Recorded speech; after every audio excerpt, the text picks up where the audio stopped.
एक दिन उन्होंने वो टाई उतार करके फेंक दी, कोट भी उतार करके फेंक दिया और मूछें भी कटवा ली।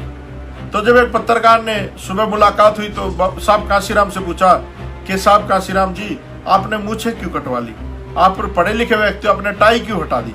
जब साहब कांशीराम ने जवाब दिया कि आज मेरी बहन बेटियों की इज्जत लूटी जाती है, मेरे समाज के लोगों को पानी पीने की वजह से या घोड़ी पे चढ़ने की वजह से पीटा जाता है और मैं मूछें तान के कैसे चल सकता हूँ, इसलिए मैं मूछें उस दिन रखूंगा जब इस देश में बहुजन समाज का राज आएगा।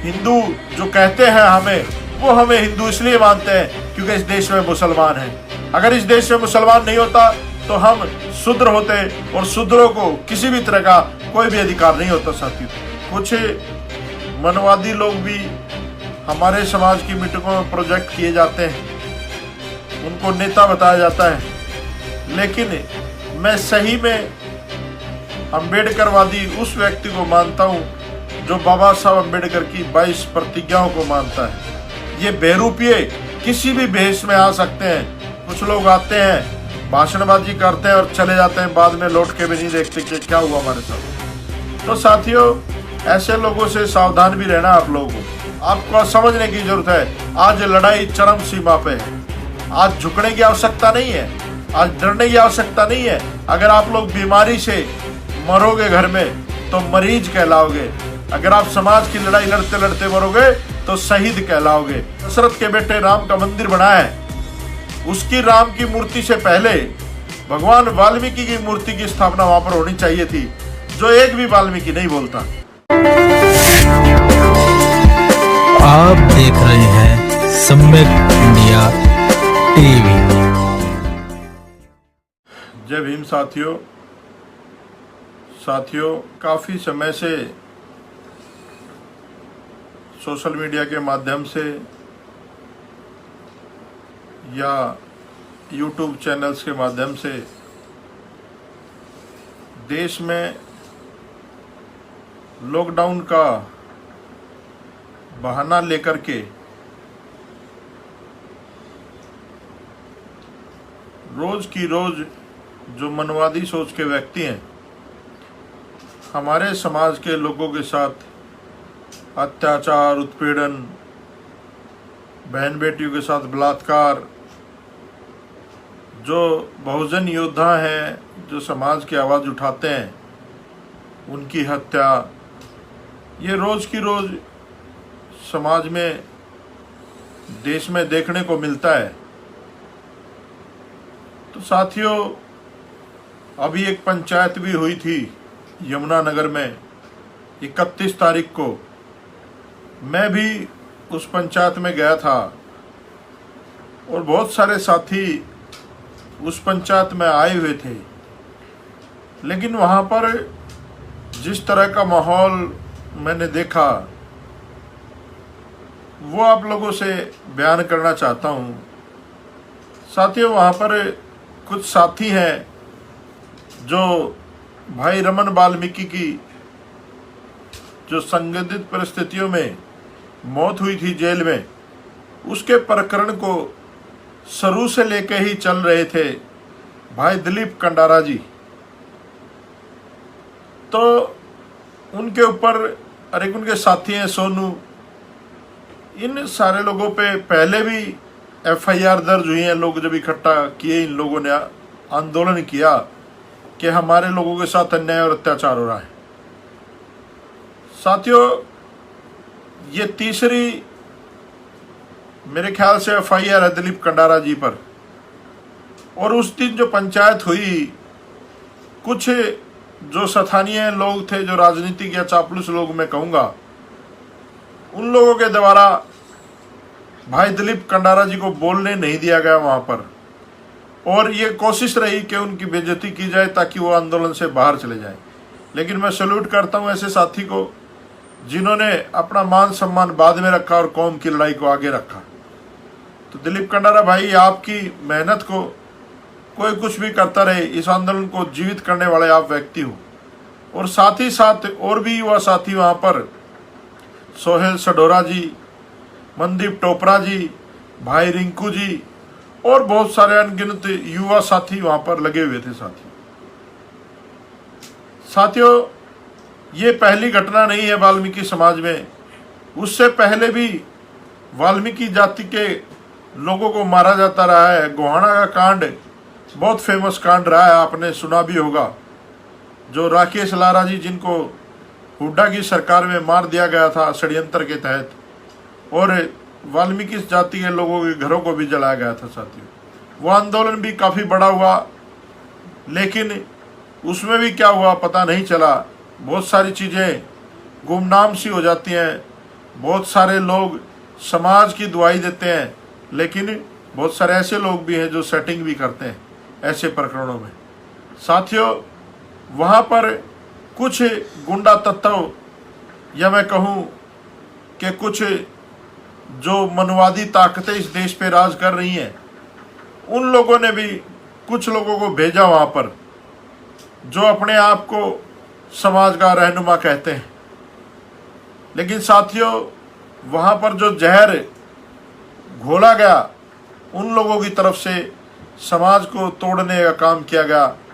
खूब उन लोगों ने प्रयास किया कि वहाँ पर दोनों जातियाँ, वाल्मीकि और चमार, आपस में भेद हो जाए और ये लोग अलग अलग हो जाएं। लेकिन वहाँ पर ऐसा कुछ नहीं हुआ। उन लोगों की साजिशें नाकाम हुई और वो मीटिंग भी अच्छे तरीके से संपन्न हुई। हालांकि बहुत सारे लोग वहाँ पर आए थे, हम लोग भी गए थे। कुछ लोग बात करते बहुजन समाज की, लेकिन किसी भी लड़ाई को अंजाम तक पहुँचने नहीं दिया जाता। कुछ मनवादी लोग भी हमारे समाज की मीटिंगों में प्रोजेक्ट किए जाते हैं, उनको नेता बताया जाता है। लेकिन मैं सही में अम्बेडकरवादी उस व्यक्ति को मानता हूँ जो बाबा साहब अम्बेडकर की 22 प्रतिज्ञाओं को मानता है, जो बाबा साहब के दिखाए हुए रास्ते पे चलता है, मान्यवर साहब काशीराम जी के दिखाए हुए रास्ते पे चलता है। साथियों, कुछ लोग हुड़दंग मचाते हुए आते हैं सभाओं में। वो फरीदाबाद भी आए थे, जो परशुराम वाल्मीकि जी की हत्या की गई थी। वहाँ भी 3 दिन का टाइम दे के आए थे वो प्रशासन को। मुझे नहीं पता कि उन्होंने क्या किया, लेकिन फरीदाबाद के लोगों का फ़ोन मुझे आया था और कहा था कि संदीप भाई, हमारे को कोई न्याय नहीं मिला अभी तक। कुछ लोग आते हैं, भाषणबाजी करते हैं और चले जाते हैं, बाद में लौट के भी नहीं देखते कि क्या हुआ हमारे साथ। तो साथियों, ऐसे लोगों से सावधान भी रहना आप लोगों को। और दूसरी बात, जो युवा आज भ्रमित है इस देश में, जो बहुजन युवा वो भ्रमित है। बहुत सारे साथी मिलते हैं रैलियों में, और मैं जब उनसे बात करता हूँ तो मैं पूछता हूँ कि भाई आप फलाने के साथ हो, आप फलाने के साथ हो। तो वो लोग एक बात कहते हैं कि भाई साहब, हम तो ईमानदार आदमी का इंतजार कर रहे हैं कि कोई दूसरा काशीराम इस देश की धरती पे पैदा हो और बाबा साहब अम्बेडकर की विचारधारा को आगे बढ़ाए। तो मैं आप सब लोगों से एक बात जरूर शेयर करना चाहूँगा, ऐसा नहीं है कि इस धरती ने लाल पैदा करने बंद कर दिए हैं। हम लोग बाबा साहब अम्बेडकर की नस्ल हैं, मान्यवर साहब काशीराम की नस्ल हैं। हमारे राजनीतिक संघर्ष में अगर हम किसी को मानते हैं तो बाबा साहब अम्बेडकर, मान्यवर साहब काशीराम, माननीय दीना भाना वाल्मीकि जी को, जिनको लोग प्रोजेक्ट करने से भी डरते थे, जिन बातों को लोग कहने से भी डरते थे, माननीय साहब श्री काशीराम जी ने वो बातें मंचों के माध्यम से समाज तक पहुंचाई। साथियों, बहुत सारे लोग समाज में काम कर रहे हैं। मैं ये नहीं कहता कि सब लोग बेईमान हैं या सब लोग ईमानदार हैं। साथियों, आदमी की प्रवृत्ति से, उसके नेचर से, उसके हाव भाव से, उसके कार्यों से उसकी ईमानदारी और बेईमानी का पता चलता है। साथियों, बहुत सारे लोग जेलों में बंद हैं। सब्बीरपुर कांड के कुछ साथी आज तक भी जेलों में बंद है, और जब उन लोगों की रिहाई का ऑर्डर आता है तो पता चलता है रात को 1 बजे 2 बजे दोबारा कहीं पर FIR कर दी गई और उन साथियों को दोबारा जेल में ही रखने का काम किया गया। गुरु रविदास मंदिर को तोड़ा जाता है किन्हीं लोगों को प्रोजेक्ट करने के लिए, लेकिन जब वो चीज़ें प्रोजेक्ट नहीं होती समाज के सामने एक्सपोज होती है तो समाज वो भी देखता है। साथियों, जो रविदास मंदिर का मसला है, आज उसके प्रधान का मेरे पास फ़ोन भी आया था, तभी मैंने आज आपके सामने लाइव आने का निर्णय लिया और आपको बताना जरूरी समझा। साथियों, वहाँ पर जो मंदिर कमेटी थी उनके प्रधान का फ़ोन आया था मेरे पास और कहा कि संदीप भाई, कोर्ट ने बड़ा दोगलापन किया है। जमीन देने के बहाने अब उन्होंने वो फाइल दिल्ली सरकार को भेज दी है लैंड यूज चेंज करने के लिए, फिर वो फॉरेस्ट डिपार्टमेंट को जाएगी, पर्यावरण विभाग को जाएगी, पता नहीं कितने। मतलब ये पहला ऐसा गुरुघर है जिसके लिए इतनी फॉर्मेलिटीज की जा रही हैं। नहीं तो इस देश में हजारों लाखों मंदिर हैं जिनका कोई अता पता नहीं है, जिन्होंने जमीन के पैसे नहीं दिए, कुछ नहीं दिया, लेकिन आज भी वो लोग काबिज हैं। रविदास जी महाराज से इतनी नफरत क्यों है? क्योंकि रविदास जी महाराज उस समय में 600 साल पहले जो आज बाबा साहब अम्बेडकर ने हमें बताई, मान्यवर काशीराम जी ने बताई, उस बात को वो कहते थे कि ऐसा चाहूं राज में जहां मिले सबन को अन्न, छोट बड़ा सब सम बसे, रदास रहे प्रसन्न। तो इनको दिक्कत विचारधारा से है, मंदिरों से दिक्कत नहीं, विचारधारा से दिक्कत है। और बहुत सारे मेरे साथी हैं, मैं बात करना चाहूँगा कि जो वाल्मीकि हैं वो इस अत्याचार और अन्याय के खिलाफ क्यों नहीं बोल रहे कि जो मनवादी सरकारें कर रही हैं और जो लोग राम के नाम से वाल्मीकि समाज को बेवकूफ़ बनाने का काम कर रहे हैं। अगर इतने ही ये वाल्मीकि हितैषी होते और हमको हिंदू मानते तो वहाँ जो अयोध्या में इन्होंने दशरथ के बेटे राम का मंदिर बनाया है, उसकी राम की मूर्ति से पहले भगवान वाल्मीकि की मूर्ति की स्थापना वहाँ पर होनी चाहिए थी, जो एक भी वाल्मीकि नहीं बोलता। और उन्हीं मनवादियों को मैं कहना चाहता हूँ जो आरएसएस के कुत्ते बने बैठे हैं समाज में, जो लोग भगवा पहन के घूमते हैं, प्रचार मंत्री आरएसएस के मनवादियों को, वो लोग क्यों नहीं उस व्यवस्था में बोलते जिस व्यवस्था में देश के राष्ट्रपति को मंदिर की सीढ़ियों पर बैठ करके पूजा करनी पड़ी? क्यों नहीं बोलते ऐसे पाखंडी लोग उस व्यवस्था पर कि जब राम मंदिर का शिलान्यास किया गया तो देश के दलित राष्ट्रपति रामनाथ कोविंद जी को क्यों नहीं बुलाया गया? कहाँ जाते इनके तर्क वितर्क फिर? और आप बात करते हैं समाज की। ये जो पाखंडवादी लोग हैं, इन लोगों को समाज को पहचानना पड़ेगा और समाज ऐसे लोगों को नाबूद करे जो लोग समाज में इस तरह का पहनाव पहन के जाते हैं ताकि लोग उन पर उंगली ना उठाएं। तो आप लोगों को समझना पड़ेगा, ये बेरूपिये किसी भी भेष में आ सकते हैं। जैसे आप लोगों ने देखा होगा, जब हमारे बहुजन ने राजा से 3 पग धरती मांगी थी तो वो किस बहरूपिये के रूप में गया था और कैसे हमारे आदमियों को छला था। ऐसे ही जब एकलव्य को छला गया तो उनका झूठा गुरु होने का नाटक किया गया, उनका अंगूठा काट लिया गया साथियों। शंभुक ऋषि को मारा गया साथियों। बाली का वध छुपके किया गया है ना। हमारे अनार्य राजा रावण का वध इन्होंने धोखे से किया साथियों। तो साथियों, आपको समझने की जरूरत है, आज लड़ाई चरम सीमा पे है। आज झुकने की आवश्यकता नहीं है, आज डरने की आवश्यकता नहीं है। अगर आप लोग बीमारी से मरोगे घर में तो मरीज कहलाओगे, अगर आप समाज की लड़ाई लड़ते लड़ते मरोगे तो शहीद कहलाओगे। आज सही समय है समाज को जागरूक करने का, समाज में काम करने का, और ज्यादा बड़ा जीवन होने से अच्छा है कि एक दिन की जिंदगी ऐसी जी जाओ कि लोग तुम्हें 100 साल तक याद रखें। बाबा साहब अम्बेडकर कहते थे कि लंबा जीवन होने से अच्छा है कि एक दिन का जीवन जियो और जीवन को अपने महान करके चले जाओ। तो साथियों, बहुत सारे आज मुद्दे हैं। 7 तारीख को भी जयपुर में रामवीर साहब जो हमारे बहुजन योद्धा हैं राजस्थान में, वो लोग भी आंदोलन कर रहे हैं जयपुर में। वहां पर भी ज्यादा से ज्यादा संख्या में लोग पहुंचे। अभी ये लोग लॉकडाउन में मुकदमे भी दर्ज करेंगे आप लोगों के ऊपर, हमारे ऊपर भी बहुत सारी FIR इन लोगों ने की है साथियों। लेकिन जब ये सरकारें तोड़ते हैं और बड़े बड़े अनुष्ठान करते हैं, ये सब कुछ करते हैं, तो इनके लिए कोई कानून नहीं है। और सबसे बड़ा मनुवाद का आपके सामने मैं उदाहरण दूंगा। जस्टिस कर्णन को 6 महीने की जेल की गई और प्रशांत भूषण को 1 रुपया जुर्माना किया गया। ये तो इस देश की ब्राह्मणवादी मनुवादी व्यवस्था है साथियों, और ये शुरू से ही होता आया है। और ये लोग चाहते भी यही है कि ये देश मनुष्यवर्ती से चले, लेकिन इनकी मंशा पूरी होने वाली नहीं है साथियों। चाहे भगत सिंह हो, चाहे उधम सिंह हो, चाहे जितने भी इस देश में चाहे जलियांवाला कांड हुआ हो, इन सब की मुखबरी इन्हीं लोगों ने जो आज धर्म का ठेका लेके बैठे हैं, जो आज हिंदुस्तान की बात करते हैं इस आजाद भारत में, उन्हीं लोगों ने किए साथियों। ये अंग्रेजों के पिट्ठू रहे हैं और इनसे डरने की जरूरत नहीं है।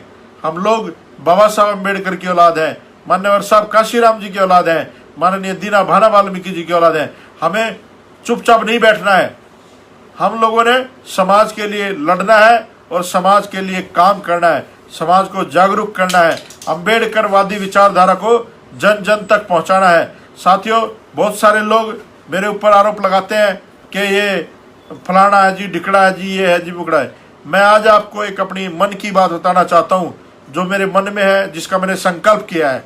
मैं सिर्फ इसलिए अम्बेडकरवाद में आया हूँ क्योंकि मैं चाहता हूँ कि मेरी जो जाति है वाल्मीकि, उस जाति में बाबा साहब अम्बेडकर की विचारधाराएं फैलें और बाबा साहब के मानने वालों का हजूम बढ़े। जैसे आज चमार जाति के लोग इस देश में हुक्मरान बनने की बात करते हैं, वैसे ही वाल्मीकि जाति के लोग, खटीक जाति के लोग, धानक जाति के लोग, कोली जाति के लोग, पासवान जाति के लोग, मेघवाल जाति के लोग, सभी बहुजन समाज की बिरादरी के लोग इस देश का शासक बनने की सोचें और इस देश का शासक बने। क्योंकि हमारे बाप ने, बाबा साहब अम्बेडकर ने इस देश में वोट का प्रावधान किया है, जिसकी वोट ज्यादा होंगी उसका राजा होगा। तो हम लोग इस देश में साथियों 85% है और 85% वालों का राजा नहीं बनता, यहाँ पर 15% लोगों वाला का राजा बन जाता है। तो ये कमियां कहाँ पर हैं, ये कमियां ढूंढनी है और इस समाज को जागरूक करना है और इस समाज को देश का हुक्मरान बनाना है साथियों। और साथियों, मैं वाल्मीकि जाति के योद्धाओं को सलूट करता हूँ, सलाम करता हूँ, जिन लोगों ने पंजाब में वाल्मीकि तीर्थ को इतना भव्य आंदोलन कर करके इतना भव्य वहां पर स्थान बनवाया वाल्मीकि भगवान का। और मैं सारे देश के वाल्मीकि जाति के लोगों से अपील भी करता हूं, बल्कि और जाति के लोगों से भी अपील करता हूं कि वो सारे के सारे लोग वहां पर जाया करो। वाल्मीकि भगवान के जो आप लोगों के हक में जो उन्होंने काम किया है, उन कामों को लोगों को बताया करो और इस निर्दयी सरकार के खिलाफ आप लोग खड़ा होना सीखो। और हम लोग सारे के सारे जितने भी युवा साथी हैं, उनसे भी मैं कहना चाहूंगा कि साथियों, सारे के सारे साथी खड़े हो जाओ। आज दोबारा इस देश में भगत सिंह पैदा होने की जरूरत है, आज दोबारा इस देश में उधम सिंह पैदा होने की जरूरत है, आज इस देश में दोबारा काशीराम पैदा होने की जरूरत है। आज साथियों, हिंदू जो कहते हैं हमें, वो हमें हिंदू इसलिए मानते हैं क्योंकि इस देश में मुसलमान हैं। अगर इस देश में मुसलमान नहीं होता तो हम शूद्र होते और शूद्रों को किसी भी तरह का कोई भी अधिकार नहीं होता साथियों। अभी पंजाब में एक बहुत बड़ा षड्यंत्र चल रहा है। मैं सरदारों को भी सचेत करना चाहता हूं और जो हमारे मजहबी भाई हैं उनको भी सचेत करना चाहता हूं। आज इन मनवादियों ने सोशल मीडिया में गलत अफवाहें फैला करके, गलत फोटो बना करके वायरल किए जा रहे हैं कि जो स्वर्ण मंदिर है वो हिंदुओं का स्थान था, उसको भी हिंदुओं कब्जा करो। अरे ये देश, जब इस देश को जरूरत पड़ी है तो मुझे नहीं लगता कि इस देश में किसी भी आवाज उठाई है साथियों। यहाँ पर जिसने भी आवाज उठाई वो सारे के सारे लोग बहुजन मूल निवासी लोग थे जिन्होंने अपनी शहादत दी साथियों। बिल्कुल भी पथ भ्रमित ना हो। ये जो अम्बेडकरवाद है यही हमारी ताकत है और इस देश का संविधान ही हमारी ताकत है। अगर संविधान नहीं बचा तो आपके हक और अधिकार सब खत्म कर दिए जाएंगे। ये मनवादी ताकतें सब कुछ मिटाने पे लगी हुई हैं। तो हम सब 85% लोगों को एकजुट होकर के लड़ना होगा और इन मनवादियों को सबक सिखाना होगा और संविधान को बचाना होगा। संविधान के लिए अगर लाखों करोड़ों बहुजन समाज के लोगों की जान भी चली जाए तो भी कम है। बाबा साहब अम्बेडकर ने बड़ी मुश्किल से ये संविधान हमें दिया है हमारे हक और अधिकार के लिए। ये लोग वही राम राज्य चाहते थे जिस राम राज्य में गांधी ने एक बात कही थी अंग्रेजों के सामने। जब अंग्रेजों ने कहा कि तुम अछूतों को अधिकार दोगे, हम इस देश को आजाद करके जाएंगे, लेकिन अछूतों को अधिकार देने पड़ेंगे, तब गांधी ने कहा था कि अछूतों को अधिकार देने से अच्छा है कि हम गुलाम रहे। तो ये लोग नहीं चाहते कि आपके बच्चे सूट बूट और टाई पहन के घूमे, आपके बच्चे डॉक्टर इंजीनियर वकील बने, आपके बच्चे बड़े बड़े महलों में बड़ी बड़ी कारों में चले साथियों, आपके बच्चे बड़े बड़े अधिकारी बने, IAS अफसर बने, बिजनेसमैन बने। और साथियों एक और बात बताऊंगा मैं आपको, बहुत खास बात है और बहुत ही जरूरी बात है। मेरी एक राजेंद्र मास्टर जी है सिरसा से, उनसे बात हुई और वो साहब काशीराम के साथ काफी समय तक रहे। उन्होंने एक बात बताई, मैंने कहा कि बाबूजी क्या साहब काशीराम जी मूछें रखते थे? तो राजेंद्र जी ने कहा कि हाँ मूछें रखते थे और वो टाई भी बांधते थे, कोट पैंट भी पहनते थे। एक दिन उन्होंने वो टाई उतार करके फेंक दी, कोट भी उतार करके फेंक दिया और मूछें भी कटवा ली।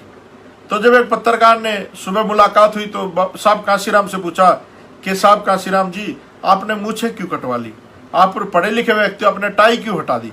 जब साहब काशीराम ने जवाब दिया कि आज मेरी बहन बेटियों की इज्जत लूटी जाती है, मेरे समाज के लोगों को पानी पीने की वजह से या घोड़ी पे चढ़ने की वजह से पीटा जाता है और मैं मूछें तान के कैसे चल सकता हूँ, इसलिए मैं मूछें उस दिन रखूंगा जब इस देश में बहुजन समाज का राज आएगा। उस दिन मैं टाई पहनूंगा जब इस देश में बहुजन समाज का राज आएगा। उस दिन मैं कोट पहनूंगा जब इस देश में बहुजन